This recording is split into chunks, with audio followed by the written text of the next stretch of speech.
அப்ஸ்டாக்ல account open பண்ணா மட்டும் போதும். ஆன்லைன் ஃப்ரீ செமினார் மூலமா எப்படி பண்றதுன்னு அவங்களே சொல்லி தருவாங்க. ஆப்ஷன் ட்ரேடிங், இன்ட்ராடே, கமாடிட்டில எவ்வளவு டர்ன் ஓவர் பண்ணாலும் brokerage வெறும் 20 rupees மட்டும் தான். அது மட்டும் இல்லாம எந்த ஒரு பேப்பர் ஒர்க்கும் இல்லாம 5 lakhs வரைக்கும் பர்சனல் லோன் வாங்கிக்கலாம். இந்த ஒட்டுமொத்த ஆஃபரும் டிஸ்கிரிப்ஷன்ல இருக்க அப்ஸ்டாக் லிங்க் மூலமா அக்கௌண்ட் ஓபன் பண்றவங்களுக்கு மட்டும்தான். Hi friends, welcome to daily life Tamil. நம்ம இன்னைக்கு மார்க்கெட் நிலவரம் எப்படி இருக்கு அப்படின்றத பார்க்கலாம். அருள்ராஜன் சார் இருக்காங்க.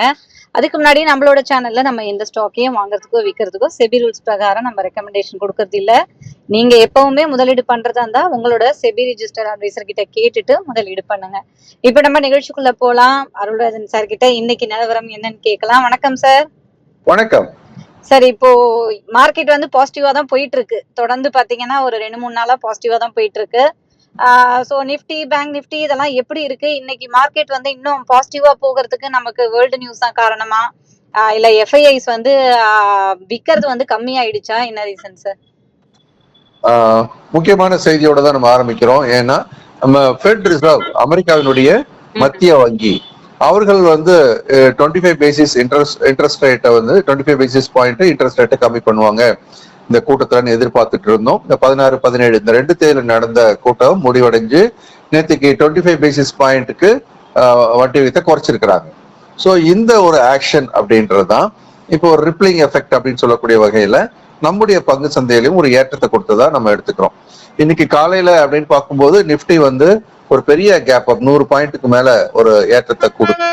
அதன் பிறகு அந்த 100 பாயிண்ட்டுமே இழந்தது. நடுவுல கிட்டத்தட்ட 2:15 மணிக்கு வரைக்கும் பாத்தீங்கன்னா 2:30 மணி வரைக்கும் அது டிப் ஆயிட்டு மீண்டும் ஏறக்குறை இழப்பு எல்லாத்தையுமே ஈடு செஞ்சு மேல ஏறி இருக்கிறது நம்ம பாக்குறோம்.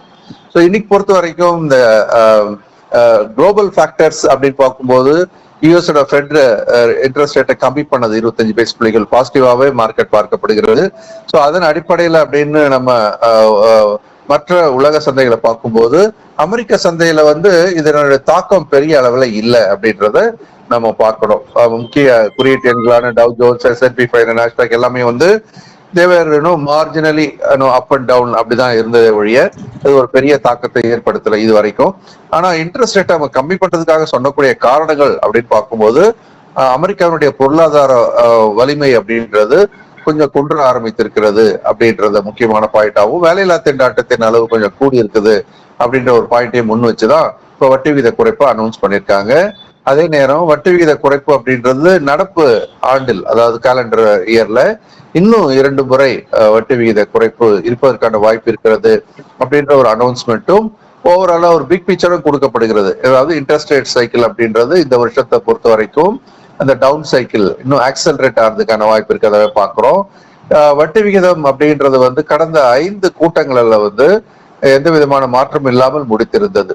ரொம்ப நாளா அதே லெவல்லயே இன்ட்ரெஸ்ட் ரேட்டை மெயின்டைன் பண்ணிட்டு இருந்த நிலையில இருந்து இன்ட்ரெஸ்ட் ரேட்டை 0.25% குறைச்சிருக்கிறது அப்படின்றது இன்னும் கொஞ்சம் வரக்கூடிய காலங்களில் இன்ட்ரெஸ்ட் ரேட்டை கணிசமான அளவு குறைக்க வாய்ப்பு இருப்பதாக எதிர்பார்க்கப்படுகிறது. அமெரிக்காவை பொறுத்த வரைக்கும் அப்படின்னு பாத்தீங்கன்னா இந்த வட்டி விகித குறைப்பினால என்னென்ன மாதிரியான மாற்றங்கள்லாம் நிகழ்ந்துட்டு இருக்கு அப்படின்னு பாத்தீங்கன்னா டாலர் கொஞ்சம் ஸ்ட்ராங்கா மாற ஆரம்பிச்சிருக்கிறதா நம்ம பாக்குறோம். ஸோ டாலர் ஸ்ட்ரென்தன் ஆகும்போது என்ன ஆகும், கோல்டு சில்வர்லாம் விலை இறங்க ஆரம்பிக்கும்ன்றது பொதுவான ஒரு எதிர்பார்ப்பு. அது எந்த மாதிரி நடக்க போகுது அப்படின்றதையே நம்ம இன்னொரு பக்கம் பார்க்கலாம். இன்னைக்கு காலையில துவங்கிய ஆசிய சந்தைகள் அப்படின்னு பாத்தீங்கன்னா பெரும்பான்மையான சந்தைகள் ஓரளவுக்கு ஒரு நல்ல ஏற்றத்தை தான் காட்டியிருந்தது. குறிப்பாக நம்ம நிக்காய் அப்படின்னு சொல்லக்கூடிய ஜப்பான் சந்தை ஒரு வலிமையான ஒரு ஏற்றத்தையும், தாய்வான் சந்தை, அதே மாதிரி சவுத் கொரியாவோட காஸ்பி சந்தை மிக வலிமையான ஒரு ஏற்றத்தையும், 1% மேலான ஒரு ஏற்றத்தையும் கொடுத்திருந்ததை நம்ம பார்த்தோம். அதே நேரம் சில மற்ற முக்கிய சந்தைகள் அப்படின்னு எடுக்கும்போது சீனாவோட ஷங்கை ஆப்போசிட் அது கொஞ்சம் இறங்கிதான் முடிஞ்சது. கொஞ்சம் இல்ல, 1% மேலான ஒரு இறக்கத்தை கொடுத்திருக்கிறத நம்ம பாக்குறோம். அதை ஒட்டி ஹாங்காங்கோட சந்தையான ஆங்ஸங்கும் 1% மேலான இறக்கத்தை கொடுத்திருக்கு.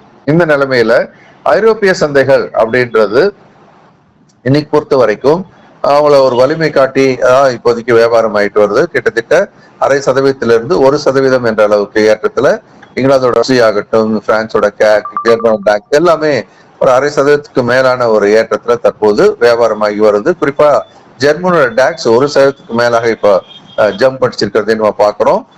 பிரான்ஸோட கேக்கும் கிட்டத்தட்ட 1% தொட்டு கொண்டிருக்கிறது நம்ம பாக்குறோம். இதெல்லாம் ஏற்றத்தின் அடிப்படையில இதெல்லாம் பாசிட்டிவா ஒரு நிகழ்வா நம்ம பாக்குறோம். நீங்க மத்த செக்டாரும் எப்படி ஆச்சு, பேங்க் நிப்டிலாம் என்னாச்சு அப்படின்னு ஒண்ணு கேட்டிருந்தீங்க. இன்னைக்கு பொறுத்த வரைக்கும் ஏறக்குறைய கீ செக்டார்ஸ் எல்லாமே ஒரு பாசிட்டிவான ஒரு ட்ரெண்ட்ல இருக்கிறத நம்ம பாக்குறோம்.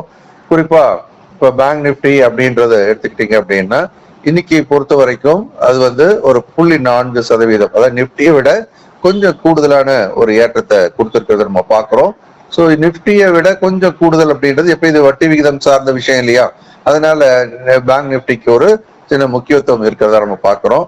அதே நேரம் என்ன எதிர்பார்ப்பு இருக்கு அப்படின்னு சொன்னா யுஎஸோட ஃபெட் ரிசர்வ் வட்டி விகிதத்தை குறைச்ச மாதிரி இந்தியாவுடைய ரிசர்வ் பேங்க்கும் வட்டி விகிதத்தை குறைப்பதற்கான வாய்ப்பு இருப்பதாக சந்தை எதிர்பார்க்கிறது. சோ அந்த மாதிரி ஒரு குறைப்பு நடந்தால் அது வந்து யார் யாருக்கெல்லாம் சாதகமா இருக்கும் அப்படின்னு யோசிக்கும் போது ஏற்கனவே ஜிஎஸ்டினால வரி விதிப்பு குறைவுனால் ஆட்டோ செக்டர் வளமாக இருக்கக்கூடிய இந்த ஒரு நிலைமையில வட்டி விகித குறைப்பு அப்படின்னு நடந்ததுன்னா லோன்லாம் குறைஞ்ச வட்டியில கிடைக்கும் அப்படின்னு சொல்லும் போது கண்டிப்பா அது ஆட்டோ செக்டாருக்கு வலிமை கூட்டும் அப்படின்னு ஒரு எதிர்பார்ப்பு இருக்கிறது. அதே மாதிரி இந்த எதிர்பார்ப்பின் அடிப்படையில இன்னைக்கு ஏறக்குறைய சில முக்கிய துறைகள் எல்லாமே ஏறுமுகமா இருந்தது. அதுல குறிப்பா சொல்றதா இருந்தா பார்மா செக்டார் அப்படின்றது கிட்டத்தட்ட 1.5% ஏற்றத்திலையும், ஐடி செக்டார் அப்படின்றதும் 0.8%, குறிப்பா இன்போசிஸ் வந்து வலிமை காட்டி சந்தையை ஏற்றி கொண்டிருக்கிறத நம்ம பாக்குறோம். அதே நேரம் மெட்டல் ஓரளவுக்கு ஒரு ஏற்றத்தை கொடுத்திருக்கு. அதே நேரம் மிட் அண்ட் ஸ்மால் கேப் அப்படின்னு பாத்தீங்கன்னா நிப்டி ஏறினதை ஒட்டி அதே அளவு கொஞ்சம் வந்து ஏற்றத்தை கொடுத்திருக்கதா நம்ம பாக்குறோம். ஆனா oil and gas, real estate, energy sector, public sector enterprise இதெல்லாம் எதெல்லாம் இப்ப ரீசெண்டா ஏறிச்சோ அதெல்லாம் ஒரு ப்ராஃபிட் புக்கிங் நடந்து கீழ்நோக்கி திரும்பி இருக்கிறத நம்ம பாக்குறோம். நிப்டியை பொறுத்த மட்டில் இன்னையோட கேண்டில் ஸ்டிக்ஸ் ஃபார்மேஷன் அப்படின்னு நம்ம பார்த்தோம்னா அது ஒரு ஹேங்கிங் மேன் அப்படின்னு நம்ம சொல்லுவோம். நம்ம வந்து கேண்டில் ஸ்டிக்ஸ் ஃபார்மேஷன்ஸ்ல ஒரு உச்சத்துல ஹேங்கிங் மேன் வரும்போது ஒரு நிச்சயமற்ற தன்மையை காட்டுவதாகவே பொதுவாக நாம் எடுத்துக்கொள்வோம். ஆனால் லாட் ஆஃப் பாசிட்டிவ் நியூஸ் உள்ள வந்துட்டு இருக்கு. குறிப்பா டாரிஃப் விவகாரத்துல அமெரிக்காவும் இந்தியாவும் அந்த பேச்சுவார்த்தை நடத்திட்டு இருக்காங்க அப்படின்ற ஒரு தகவல். இன்னும் எந்த அனௌன்ஸ்மெண்ட்டும் பெருசா வரல, பட் வரும்னு ஒரு எதிர்பார்ப்பும் இருக்கிறது.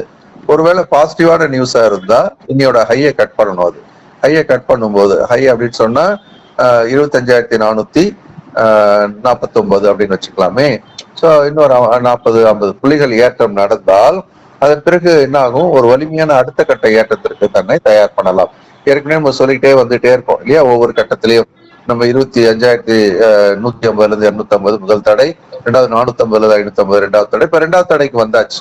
ஒருவேளை இந்த தடை உடைக்கப்பட்டால் அது 25,850 நோக்கி நகர்வதற்கான வாய்ப்பு இருக்கு. ஆனா 550 உடைக்காத வரைக்கும் சைட்வேலியோ இல்ல கீழ்நோக்கி கூட வருவதற்கான வாய்ப்பு இருப்பதாக பார்க்கிறோம். ஓகேங்க சார். ஸோ இன்னைக்கு மார்க்கெட் நிலவரம் என்ன அப்படின்றத சார் சொல்லிட்டாரு. நீங்க வந்து இந்த மார்க்கெட்ல சார் எப்பவுமே சொல்லுவாரு அதிகமா வந்து நிப்டி ஏறும் பொழுது கொஞ்சம் வித்து லாபத்தை பார்த்துக்கோங்கன்ட்டு. ஸோ அந்த மாதிரி நீங்க வந்து உங்க அட்வைசர் கிட்ட எல்லாம் கேட்டு இந்த லாபத்தை எப்பவுமே எடுக்கிறதுக்கு பாருங்க. அப்பதான் நம்ம முதலீடு பண்றதுக்கு வந்து ஒரு ஒரு பெனிஃபிட் கிடைக்கும். ஓகே சார், நம்மளோட கிளாஸ் பத்தி சொல்லுங்க சார். ஆமா, அடுத்து 2 வாரங்கள்ல ஒன்னொன்னா வர ஆரம்பிக்குது. அது குறிப்பா நம்ம சொல்றதா இருந்தாக்கா பேசிக்ஸ் வகுப்பு, அது பங்கு சந்தைக்கு புதுசா வரவங்களாகட்டும் இல்ல கடந்த 1 or 2 இயர்ஸ்க்குள்ள வந்து பங்கு சந்தையை பத்தி முழுசா இன்னும் அறிந்து கொள்ளணும்னு நினைக்கிறவங்களுக்கான ஒரு பயிற்சி வகுப்பு. குறிப்பா இல்லத்தரசிகள், அதே மாதிரி ஒர்க்கிங் ப்ரொஃபஷனல்ஸ் இவங்கெல்லாம் திட்டமிட்டு பங்கு சந்தையை வந்து தெரிஞ்சுக்கிட்டு பண்றது நல்லது. ஸோ அந்த வகையில பேசிக்ஸ் வகுப்புன்றது சண்டேஸ்ல தான் நடக்கும், பிட்வீன் 9:30 and 1:30. தமிழ்ல நானே தான் எடுக்கிறேன். 2வது லெவல் அப்படின்னு பார்க்கும்போது மாஸ்டர் த ஸ்டாக் மார்க்கெட் அப்படின்ற ஒரு ப்ரோக்ராம். இது வந்து பங்கு சந்தைக்குள்ள நமக்கு ஒரு ரிட்டையர்மெண்ட்டுக்கான ஒரு கார்பஸ் போர்ட்போலியோ மூலமா எப்படி தயார் பண்றது, அதன் பிறகு எப்படி ஒரு மந்த்லி இன்கம் ஜென்ரேட் பண்றதுன்றத படிக்கிற ஒரு விஷயம். இது வந்து சூசிங் த ரைட் கம்பெனியின் அடிப்படையில் ஃபண்டமெண்டல் அனாலிசிஸா பார்ப்போம். அதே மாதிரி எந்தெந்த விலையில தான் வாங்கலாம் விற்கலாம் அப்படின்றத படிக்கிறது டெக்னிக்கல் அனாலிசிஸ். இந்த நிகழ்ச்சியில அவங்க கலந்துகிட்டு முடிக்கும் போது ஒரு ஃபண்டமெண்டல் அனலிஸ்டாவும் டெக்னிக்கல் அனலிஸ்டாவும் மாறுவதற்கான பெரும் வாய்ப்பு உண்டு. இந்த நிகழ்ச்சி இரவு 8-9 மணிக்கு ஆன்லைன்ல நானே தான் எடுக்கிறேன், தமிழ் எடுக்கிறேன். இது வந்து மண்டே டு ஃப்ரைடே 4 வாரத்துக்கான பயிற்சி. Okay sir. ஸோ இந்த கிளாஸஸ்லாம் நீங்களும் ஜாயின் பண்ணணும்னு நினைச்சீங்கன்னா ஸ்க்ரீன்ல இருக்க நம்பருக்கு இம்மிடியேட்டா கால் பண்ணுங்க, இல்லை வாட்ஸ்அப் பண்ணா கூட உங்களுக்கு வந்து டீட்டெயில்ஸ் அனுப்பிச்சிருவாங்க. குறிப்பா நம்ம சேனல் வியூஸ்க்குலாம் நிறைய ஆஃபர்ஸ்லாம் சார் கொடுக்குறாரு, அதனால யூஸ் பண்ணிக்கோங்க. Thank you sir. நன்றி. வணக்கம். ஓகே ஃப்ரெண்ட்ஸ், மறுபடியும் அடுத்த வீடியோல பார்க்கலாம். அப்ஸ்டாக்ல அக்கவுண்ட் ஓபன் பண்ணா மட்டும் போதும். ஆன்லைன் ஃப்ரீ செமினார் மூலமா எப்படி பண்றதுன்னு அவங்களே சொல்லி தருவாங்க. ஆப்ஷன் ட்ரேடிங், இன்ட்ராடே, கமாடிட்டில எவ்வளவு டர்ன் ஓவர் பண்ணாலும் brokerage வெறும் 20 rupees மட்டும் தான். அது மட்டும் இல்லாம எந்த ஒரு பேப்பர் ஒர்க்கும் இல்லாம 5 lakhs வரைக்கும் பர்சனல் லோன் வாங்கிக்கலாம். இந்த ஒட்டுமொத்த ஆஃபரும் டிஸ்கிரிப்ஷன்ல இருக்க அப்ஸ்டாக் லிங்க் மூலமா அக்கவுண்ட் ஓபன் பண்றவங்களுக்கு மட்டும்தான்.